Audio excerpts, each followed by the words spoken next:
Georg Lukács. O jovem Hegel e os problemas da sociedade capitalista. Capítulo 3.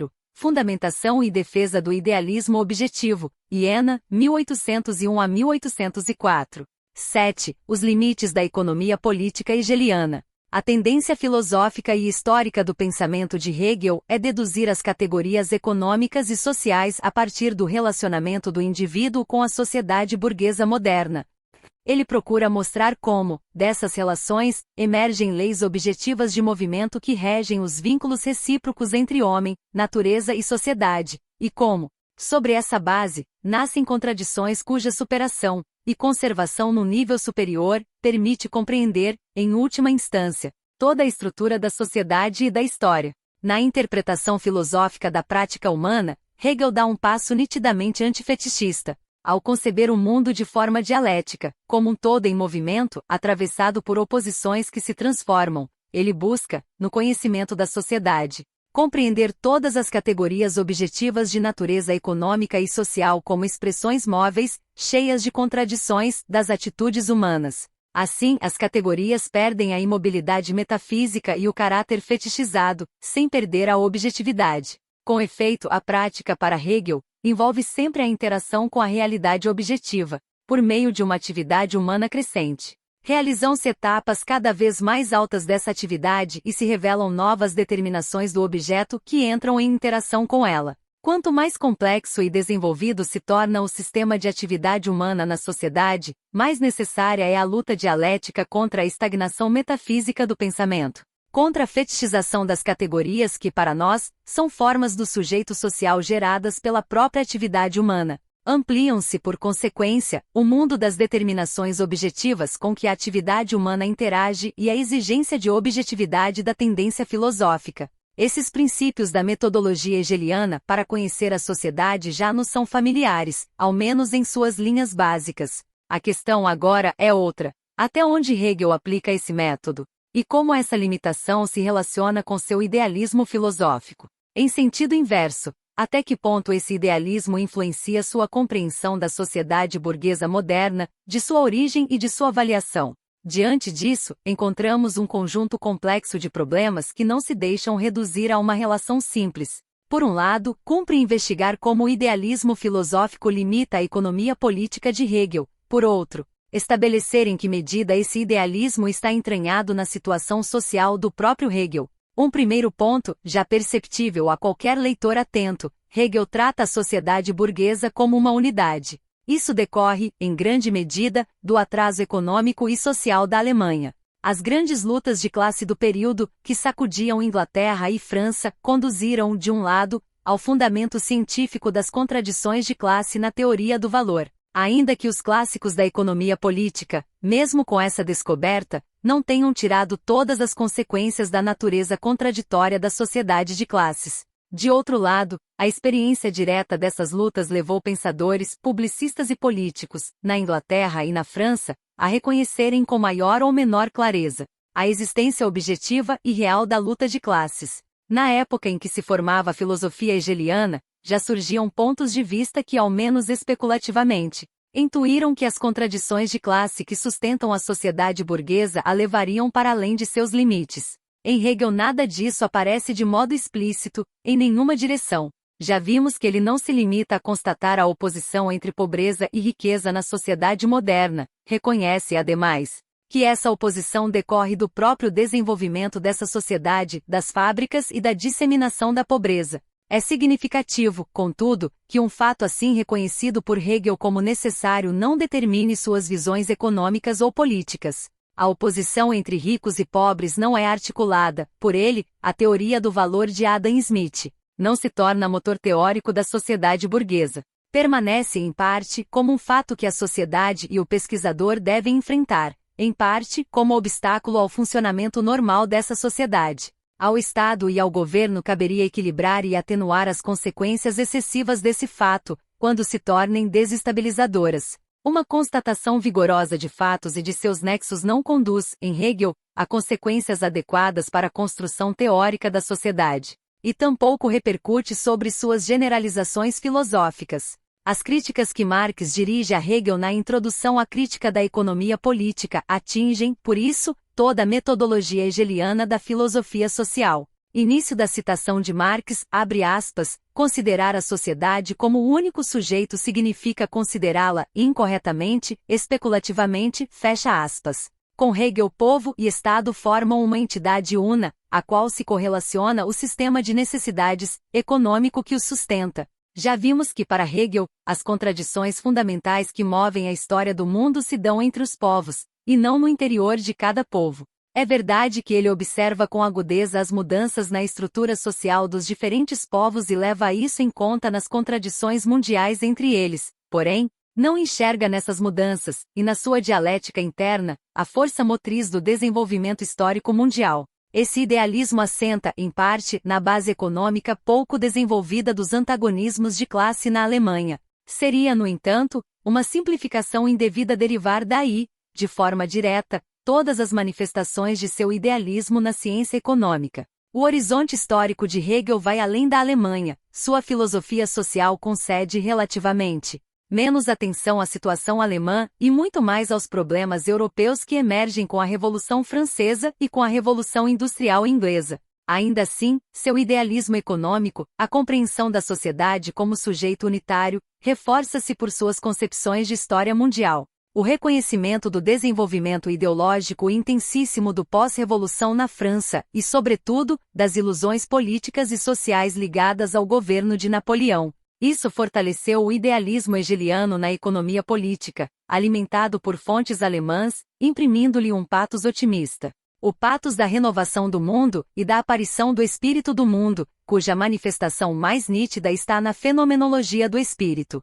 Outra circunstância da evolução alemã também pesou e deveria influenciar a filosofia de Hegel, o problema da unidade nacional. Lenin observou repetidas vezes que essa era a questão central da Revolução Burguesa Alemã. Vimos que o tema teve papel decisivo na evolução política e intelectual de Hegel. E se ele mais tarde, como veremos, acreditou que um desenvolvimento à maneira napoleônica poderia conduzir à unidade da Alemanha, superando remanescentes feudais absolutistas e a fragmentação em pequenos estados, nada disso altera o essencial aqui. É a partir desse horizonte que se delineia seu conceito de Estado. Desse modo, o Estado surge como realização da razão, algo situado para Hegel, acima dos opostos da sociedade burguesa. Veremos, porém, como essa visão produz o efeito inverso quando ele trata da relação entre sociedade civil e Estado. O Estado pode desempenhar esse papel porque os povos, pensados como unidade, personificam imagens específicas do espírito, numa procissão histórica concreta.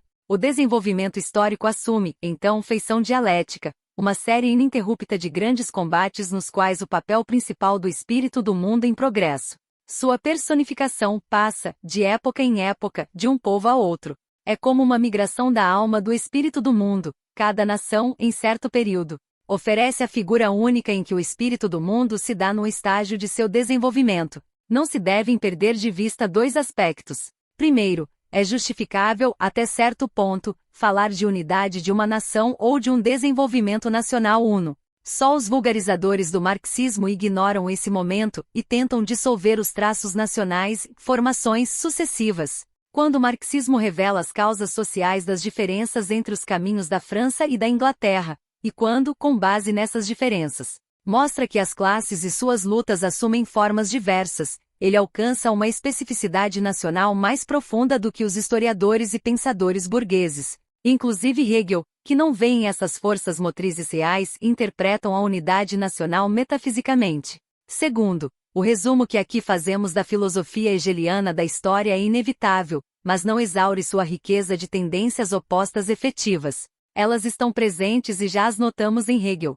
Na fenomenologia do espírito, por exemplo, vemos como o espírito supera a face do mundo grego e adquire a do mundo romano como processo essencialmente interno. Guerras externas e conquistas, Macedônia, Roma, quase não entram em cena. Assim também a grandeza e a queda de Roma, ou a abolição do antigo regime na França. Posteriormente, na filosofia da história, o material factual da vida social e cultural é mais vasto, e os contrários se manifestam com mais clareza.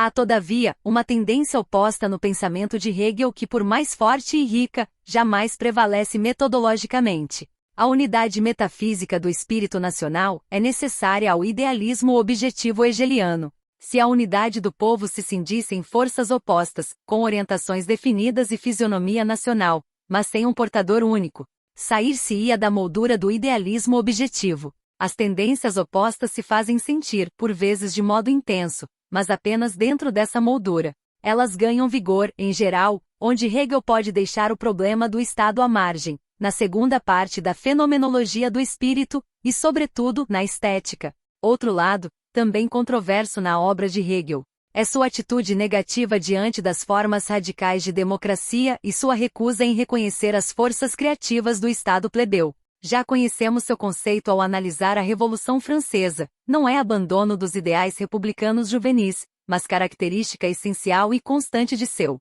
rosto intelectual. Isso repercute na totalidade de seu conceito de história, na Antiguidade e na Idade Média, embora reconheça a escravidão e sua importância para a vida política dos livres. As oposições entre senhores e escravos, nobres e servos feudais não assumem um papel motor no desenvolvimento dialético da história do mundo. Como Hegel enxerga o poder criador da multidão no máximo no terreno econômico, torna-se-lhe mais fácil mistificar o espírito corporificado no povo e no Estado. Poderia parecer fácil criticar Hegel por tudo isso, mais difícil é perceber que nas condições alemãs da época, um sistema filosófico tão amplo quanto o seu não poderia ter brotado sobre base democraticamente radical. Sua defesa do progresso, não apologética, apesar das contradições, contém elementos utópicos relativos à realidade alemã, certo erguimento sobre o contexto local, mas não é fuga ao céu azul, parte de fatos histórico-mundiais do desenvolvimento econômico e social da França e da Inglaterra.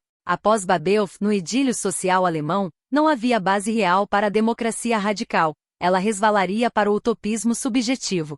Hölderlin e Fichte mostram aonde esse caminho conduzia na Alemanha. Não por acaso, portanto, as visões sociopolíticas de Hegel se desenvolvem numa direção antidemocrática, tendência visível em grandes figuras alemãs do período, como Goethe. Dentro da dialética idealista, que de um lado, supera a inércia metafísica do velho materialismo e de outro, incorpora, muitas vezes contra o próprio programa idealista, elementos de compreensão materialista do mundo, só era possível avançar na Alemanha combinando uma dose mínima de utopia com uma defesa concreta, ousada e não apologética do progresso. Nestas condições, a democracia radical não podia se tornar elemento construtivo de uma compreensão realista e dialética da realidade. Mais tarde, na Alemanha posterior à Revolução de Julho e na Rússia das décadas de 1850 e 1860, esse radicalismo seria pré-requisito de uma percepção correta da sociedade e de sua história. Voltando à filosofia social de Hegel no período de Iena, encontramos duas tendências ligadas ao seu idealismo econômico. Primeiro, Hegel não deduz a estrutura interna da sociedade, sua divisão em classes, da própria economia. Segundo, Estado e governo não resultam da dialética interna dos opostos de classe. Em ambos os casos abrem-se saltos que só poderiam ser vencidos se Hegel alterasse o próprio método frutífero que descobriu. Não se trata, porém, de pura omissão. Em Hegel, trava-se luta intensa entre tendências opostas. Ele busca as conexões corretas das coisas, as relações orgânicas. Em vários trechos, a retirada dialética das propriedades, os estamentos, se torna cada vez mais econômica. O ponto culminante da construção idealista, como veremos, é sua primeira tentativa sistemática em Iena. Esse movimento de Hegel no sentido de uma fundamentação mais concreta, e cada vez mais econômica, da estrutura social não cessa com o fim do período ieniense, ao contrário, cresce. Já vimos que a formulação da necessidade de pobreza e riqueza atinge a expressão mais completa na filosofia do direito, quando, além de Adam Smith, Ricardo entra em cena. Esse avanço prossegue após a filosofia do direito. É característico que em seu último escrito, redigido depois da Revolução de Julho e versando sobre o Bill inglês de reforma, 1831, Hegel afirme que a tripartição da sociedade em nobreza, burgueses e camponeses já não corresponde à situação da maioria dos estados. É verdade que a partir dessa constatação de fatos econômicos Hegel de modo típico, não extrai conclusões gerais. crê antes que com medidas eficazes do governo, aquela estrutura ainda poderia mostrar-se justa. O simples fato de seguir de perto um conceito contrário ao seu e descrever resultados que contradizem suas próprias opiniões mostra a profundidade e a contradição dessas tendências. Nos escritos ienienses, é possível acompanhar com precisão como sua compreensão da divisão de classes se torna mais realista e econômica. A primeira exposição, o sistema da moralidade, culmina construções idealistas. Não por acaso esse método coincide com experimentos terminológicos influenciados por Schelling. O fortalecimento do viés realista no entendimento concreto dos processos sociais corre paralelo à rejeição, por Hegel, da linguagem schellingiana. Hegel parte da ideia de que o povo é um conceito unitário, dele se deriva a diferenciação em propriedades, para que, com base nessa diferenciação, se retorne à unidade. Aqui transparece o caráter idealista da doutrina da sociedade. Quando trata a prática em termos gerais, Hegel parte de uma contradição móvel cuja superação leva a uma unidade superior, a unidade das contradições, elevando a contradição a formas cada vez mais altas. Já nessa construção social, o movimento segue de modo inverso, da unidade pela diferença, de volta a uma unidade que tende a dissolver as contradições. A unidade ganha, então, um sabor de casca e as contradições se apagam. Não é apenas influência de Schelling, é necessidade metodológica nascida das contradições do próprio entendimento hegeliano da sociedade. Nenhuma das tendências opostas consegue prevalecer plenamente. Como veremos ao analisar o papel da exteriorização na fenomenologia do espírito, trata-se de uma contradição fundamental do sistema hegeliano, superável apenas com a superação do idealismo objetivo, o que por razões conhecidas era impossível. A grandeza de Hegel, porém, está em dentro dessa moldura, abrir um espaço vasto no qual suas tendências opostas, que refletem acertadamente a realidade, possam manifestar sua força. A evolução ieniense consiste em enfatizar, no interior do conceito de totalidade ética, momentos econômicos e históricos objetivos, em oposição à moralidade isolada. No sistema da moralidade, a proporção é desfavorável. Da unidade do povo, a distinção de propriedades é derivada como diferença entre níveis de virtudes sociais.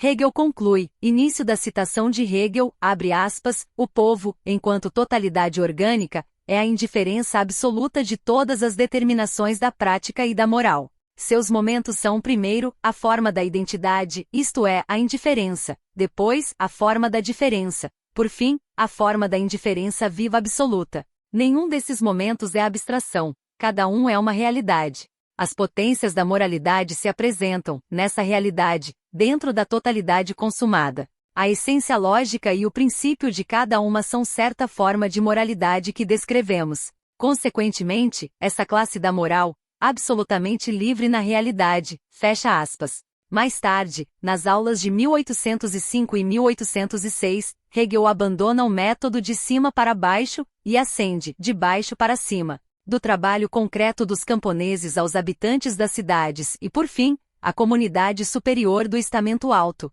A economização das propriedades se torna, aí mais nítida. Essa retirada ascendente prepara o método fenomenológico. O espírito é processo de autocriação que se encontra no que cria. Só pode ser desenvolvido por esse caminho do singular ao universal. Não se trata de uma volta à ética kantiano-fichiana. As virtudes, em Hegel, não são imperativos formais dirigidos à subjetividade moral, são totalidades concretas de determinações sociais, no seio da totalidade da sociedade. Se a afinidade não é com Kant e Fichte, mas com realistas do iluminismo, como Montesquieu. Hegel reconhece a dívida metodológica. Início da citação de Hegel, abre aspas, é preciso perceber como todas as partes do Estado e da legislação, todas as determinações das relações morais, são diretamente determinadas pelo todo e formam um organismo no qual nada é ornamento posto a priori. Todos devem sua forma ao todo e se subordinam a ele. Nesse sentido, Montesquieu lançou as bases de sua obra imortal sobre a individualidade e o caráter dos povos, fecha aspas.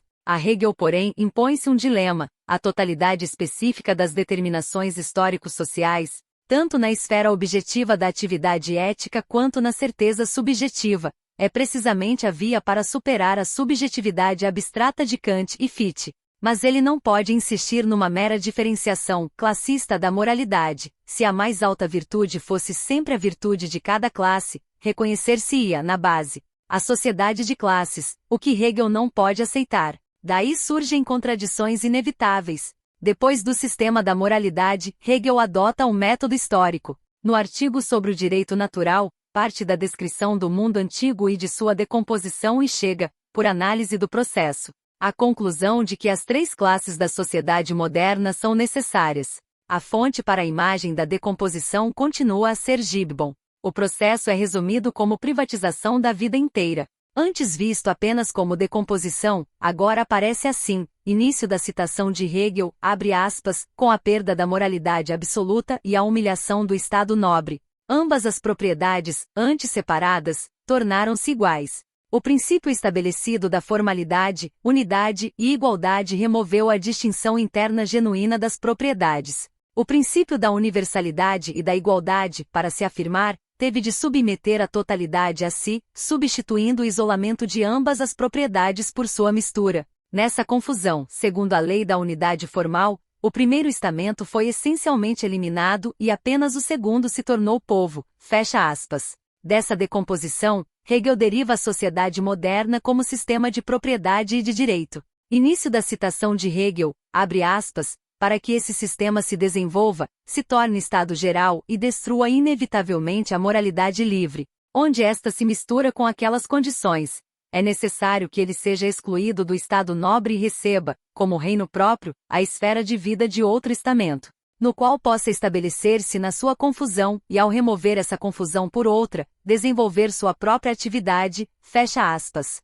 Surge, então, a filosofia da história do período napoleônico, sistematização das ilusões ligadas à época. Na vida econômica, tudo é do interesse da burguesia. Na vida política, tudo corre sem a burguesia, sobretudo quanto ao papel histórico mundial da nação, que se manifesta na guerra. No período ieniense, a guerra desempenha papel decisivo na filosofia social de Hegel. Seu ensaio sobre a Constituição alemã já a havia preparado. A análise da ruína interna da Alemanha visava mostrar por que o país era incapaz de se defender, enquanto, por outro caminho de superação do feudalismo, a França se tornava potência militar. Nas exposições filosófico-históricas de Iena, a atitude em face da guerra está em primeiro plano. Estado nobre e Estado geral devem ser entendidos nesse contexto. Hegel nomeia um novo extrato militar forjado na França revolucionária e consolidado sob Napoleão, uma nova nobreza. Intérpretes modernos erram ao supor referência à velha nobreza.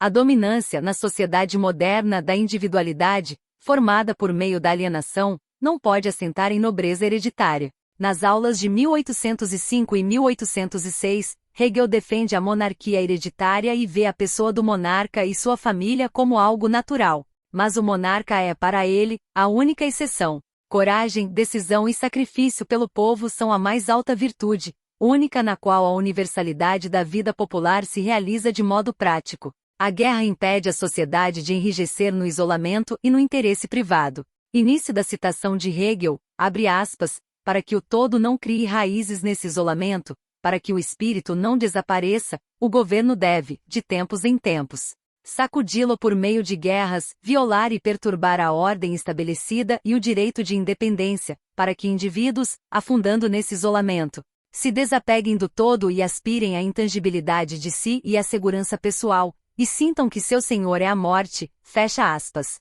Quanto ao lugar da religião em seu sistema, o motivo social pesa. A desigualdade de propriedade da sociedade capitalista é, para Hegel, inabalável e base da formação da individualidade. Não concebendo um estado de igualdade real, e evitando ver a burguesia como classe. A igualdade necessária em seu sistema só pode ser a igualdade religiosa diante de Deus. É interessante lembrar, aqui, palavras de Napoleão sobre o cristianismo, que iluminam o parentesco de situações. Início da citação de Napoleão, abre aspas, na religião não vejo o sacramento da personificação, mas o sacramento da ordem social. A religião liga a ideia de igualdade do indivíduo ao céu, e impede que os pobres acabem com os ricos. A sociedade não pode existir sem desigualdade de propriedade, mas a desigualdade de propriedade, por si, não subsiste sem religião, fecha aspas. Na exposição de 1805 e 1806, as propriedades surgem fenomenologicamente.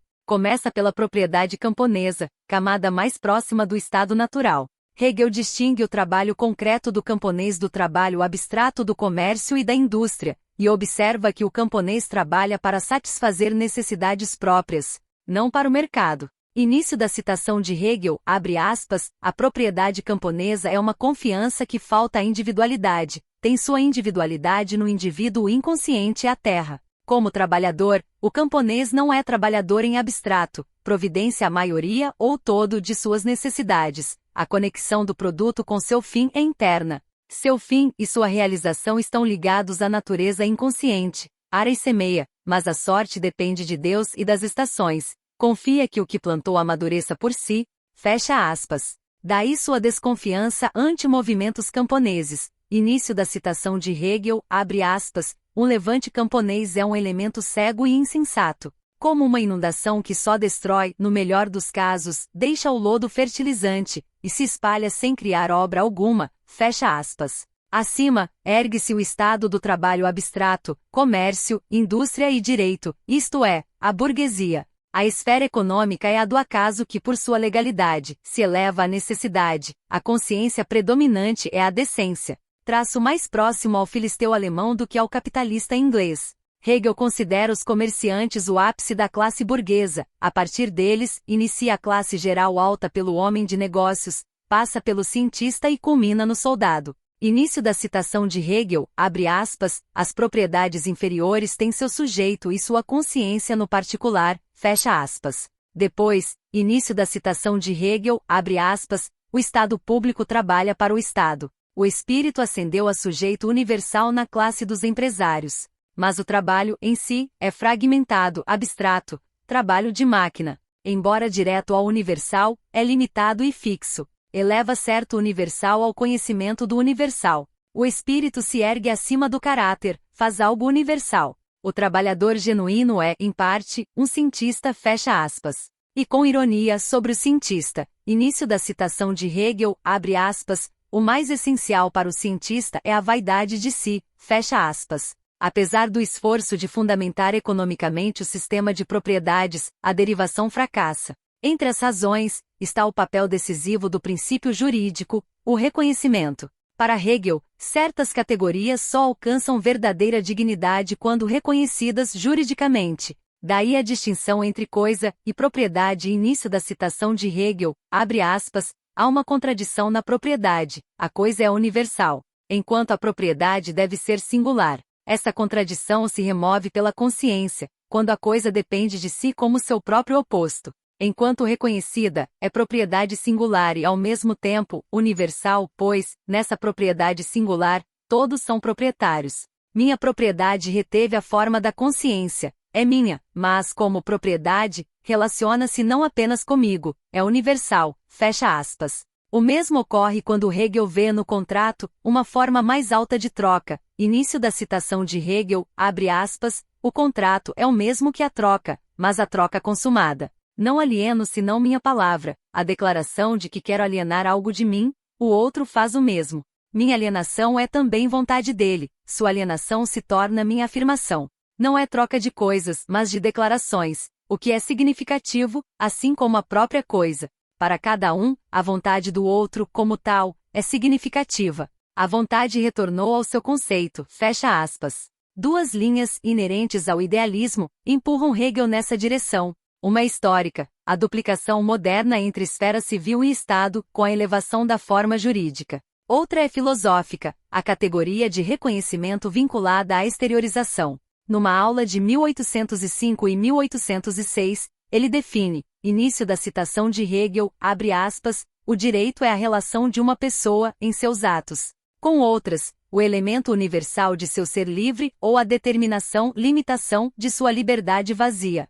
Essa relação ou limitação não devo tirá-la de fora, o objeto é produto do direito, isto é, de uma relação de reconhecimento. No reconhecimento, o eu deixa de ser separado, torna-se jurídico, não mais imediato. O reconhecido é diretamente significativo por seu ser, mas é um ser gerado pelo conceito, um ser reconhecido. O reconhecimento é movimento que remove o estado natural. No natural, há apenas existência, não espírito. Fecha aspas. Essas observações mostram o choque de tendências. De um lado, objetividade elevada, deduzir a lei do movimento do próprio objeto, não do pensamento. De outro, a inclinação idealista de pôr de cabeça para baixo as relações reais.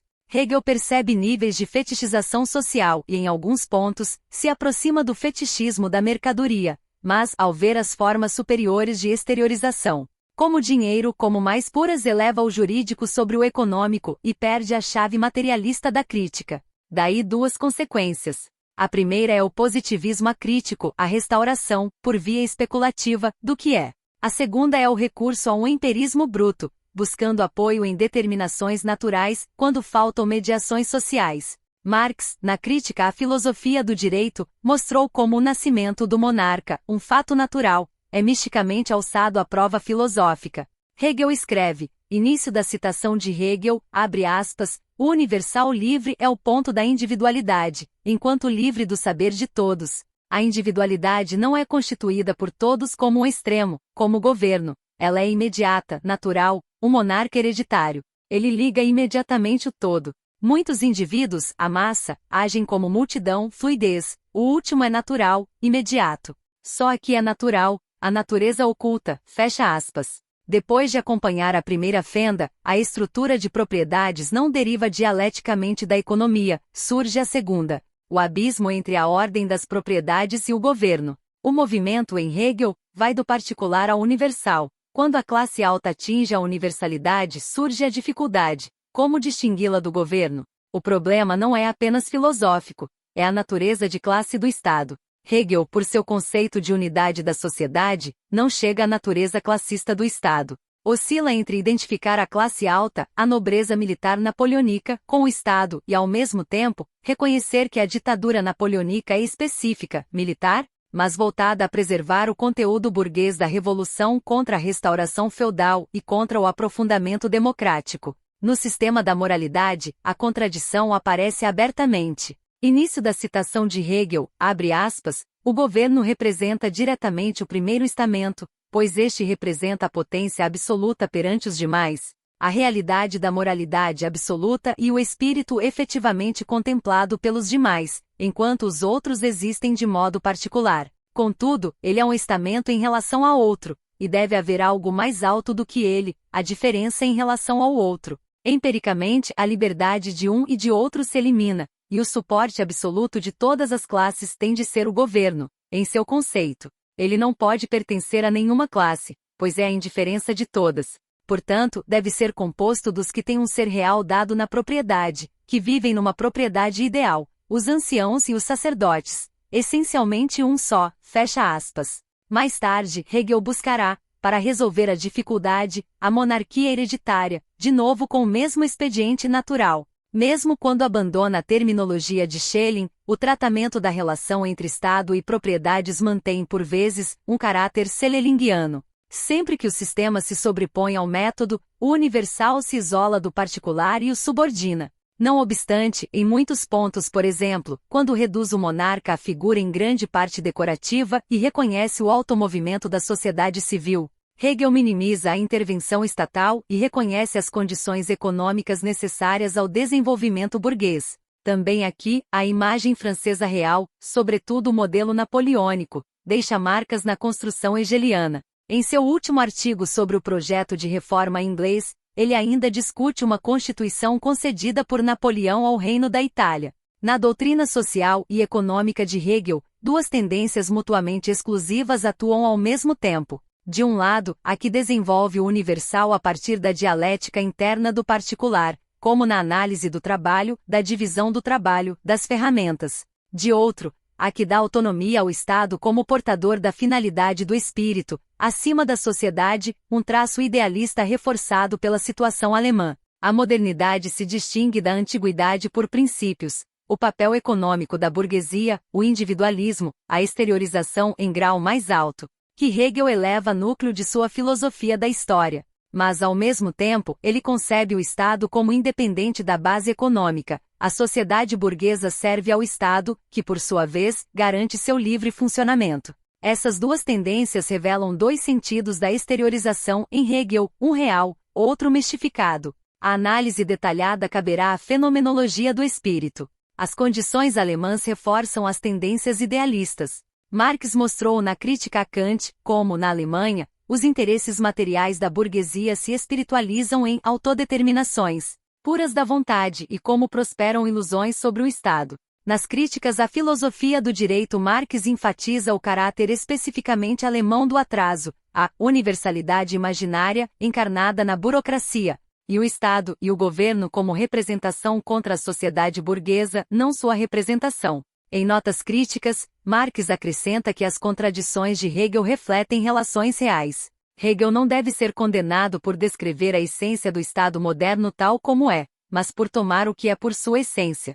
Início da citação de Marx, abre aspas, o fato de o racional ser provado como real revela a contradição da realidade irracional, que a cada passo é o oposto do que diz de si, fecha aspas. No ponto fraco decisivo, a democracia, Marx formula a contraposição definitiva. Início da citação de Marx, abre aspas, a democracia é a verdade da monarquia. A monarquia não é a verdade da democracia. Na monarquia, uma parte determina o caráter do todo, o sistema estatal se ajusta a um ponto fixo. Na democracia, o sistema político é uma determinação do povo. Na monarquia, temos um povo de um sistema estatal, na democracia, um sistema estatal do povo. A democracia é o mistério desvelado de todas as formas. Nela, o sistema político é reduzido na existência, à sua base real, o povo. O sistema político aparece como produto livre do homem, fecha aspas. Porque Hegel não compreendeu o movimento de democratização desencadeado pela Revolução Francesa.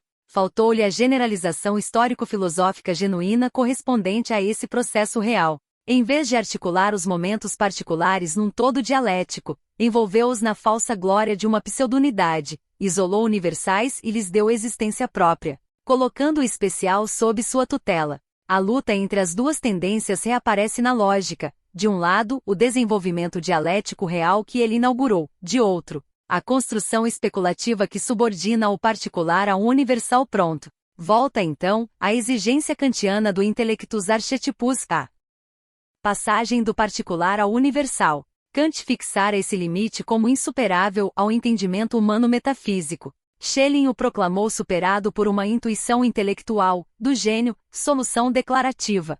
Hegel, ao contrário, tenta efetivá-la, superar o acaso do particular reconhecendo sua necessidade, como no metabolismo homem-natureza. No trabalho teleológico que cria a universalidade a partir dos elementos contingentes, na técnica que conserva o meio e o eleva acima do fim imediato. Seguir esse caminho até o fim conduz à dialética materialista. Nela, como espelho do movimento objetivo, o limite kantiano se desfaz. Mas a dialética materialista e o materialismo histórico formam unidade necessária. As condições sociais impuseram à filosofia de Hegel um caráter idealista e ergueram barreiras à penetração nas leis da sociedade e da história, o que reforçou nele as tendências idealistas. Hegel só pôde dar o passo à dialética trilhando o caminho do idealismo. Daí a dupla face de seu objetivismo. Por um lado, abre uma arena sem precedentes para a dialética autêntica. Por outro, empurra o pensamento à mistificação idealista da própria dialética. O idealismo objetivo requer um portador da objetividade, o espírito. E na medida em que o espírito é imagem do objetivismo hegeliano, reforça-se o isolamento idealista do universal frente ao particular, devolvendo à dialética o curso da metafísica. Essa dupla face não é mero efeito do método, radica nas condições socio-históricas e na posição social de Hegel. Engels apreendeu a contradição como tensão entre método e sistema. Exortou os jovens marxistas a estudarem Hegel, não para se deterem nas arbitrariedades do sistema, mas para aprender onde e como ele capta o movimento dialético real. Marx manteve sempre essa distinção, mesmo em sua luta contra a filosofia hegeliana. Na Sagrada Família desmascara o segredo da construção especulativa, o caminho falso que vai do geral ao particular e o isolamento idealista do universal. Mas distingue Hegel dos hegelianos. Início da citação de Marx, abre aspas, muitas vezes, dentro de uma exposição especulativa, Hegel dá uma exposição real que captura o próprio objeto. Esse desenvolvimento real dentro do desenvolvimento especulativo, encoraja o leitor a tomar o especulativo como real, fecha aspas. Extrair a verdadeira dialética de Hegel, separando-a do entulho idealista. e torná-la frutífera para o presente exigiu revelar sua inconsistência no terreno onde a gênese social dessa dialética é mais clara, o da economia política.